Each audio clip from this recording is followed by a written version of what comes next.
Factor feelings, folks. The Cleveland Cavaliers are the Eastern Conference favorites to make it to the finals. I'm going to say that's feelings. I understand the case in sort of a macro sense when you look at their record, which is tops in the conference by a nice margin as of this recording. The Celtics basically can't catch them at this point, like minus a collapse of epic proportions. It's not just the record, the point differential. They're blowing teams out of the freaking water. You know, they just recently beat the Celtics, who are their obvious, rivals for this favorite position. Beat them in Boston. Ferocious comeback. Donovan Mitchell making huge shots. Darius Garland playing strong down the stretch. Evan Mobley looking like every bit the all-star that he was this year. I just got to say, I still think the Celtics are the team to beat. This Cleveland game notwithstanding, a game in which they went out and went up 25-3, guys. Like, that's how that game started. They jumped on these guys. I don't think you could jump on a team like that you're not clearly, superior to. They kept their foot off the gas, and Cleveland, give it to them. They didn't give up, and they came back and all of that. But I think the Celtics just match up so beautifully with Cleveland and what they're trying to do in terms of the quick hitting, the ball movement, the sort of rapidity, the pace that they play with. Boston, because of their ability to switch everything and switch it with size, they just put Cleveland in a bind, man, I think offensively. And then on the other end, this too big situation that Cleveland has had so much success with this year, I don't know that they're going to be able to go to that when the shit hits the fan of the postseason and the Celtics are 5-outing these guys to death. Now, look, I think the Celtics are the clear favorite. The Knicks, I think Cleveland can reasonably expect to beat them with home court advantage, having had a much superior regular season, being a more well-balanced team in terms of being a good-ass defense, the number one offense in the history of the NBA. I think they should feel reasonably confident that they could beat the Knicks.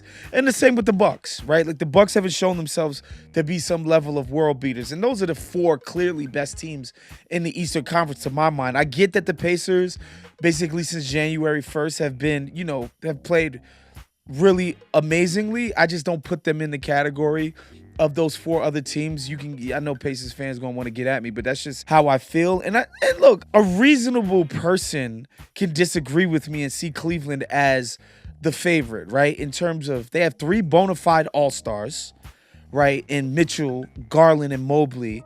Mobley specifically has made an insane leap. Because of Wembanyama's injury, I feel like Mobley is the clear-cut favorite to become Defensive Player of the Year.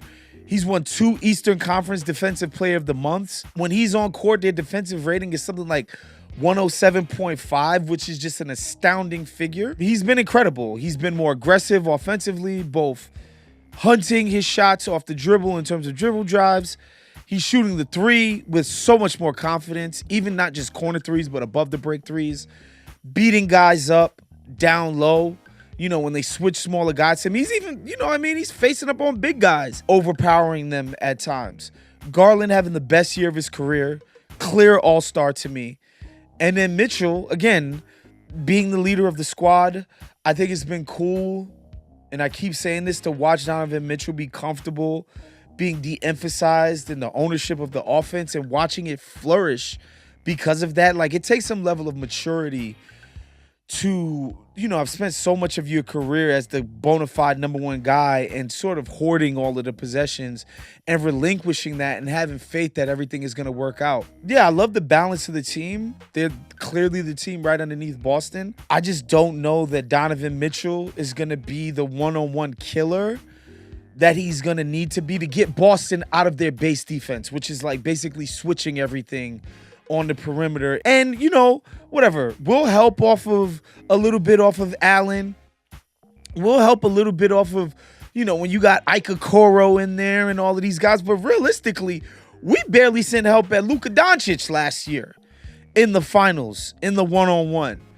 So we damn sure not going to send no help at Donovan Mitchell and Garland and Mobley. So it's basically going to be up to these guys to beat Boston in one-on-one, get them out of their base coverage, which is to send minimal help, stay on shooters. I just have a hard time believing they're going to be able to do it, but I can't wait to see it when or if this happens in the postseason. So for that reason, man, I understand why people are feeling optimistic, particularly after the win in Boston, emotional comeback, all of that stuff.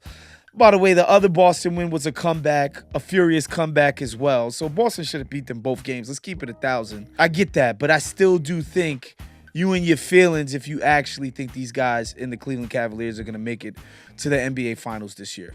All right, folks, that was our show for today. Make sure you subscribe to the Ringer NBA on YouTube. Make sure you subscribe to Ringer Movies, Ringer TV, the Bill Simmons YouTube channel, Ryan Russillo. I mean, we got so many goddamn YouTube offerings these days. Make sure you subscribe to all of them. And, of course, make sure you're hitting that notification bell so that you're notified every single time we drop a brand new In My Feelings for you guys. We'll see you guys next week. Peace out.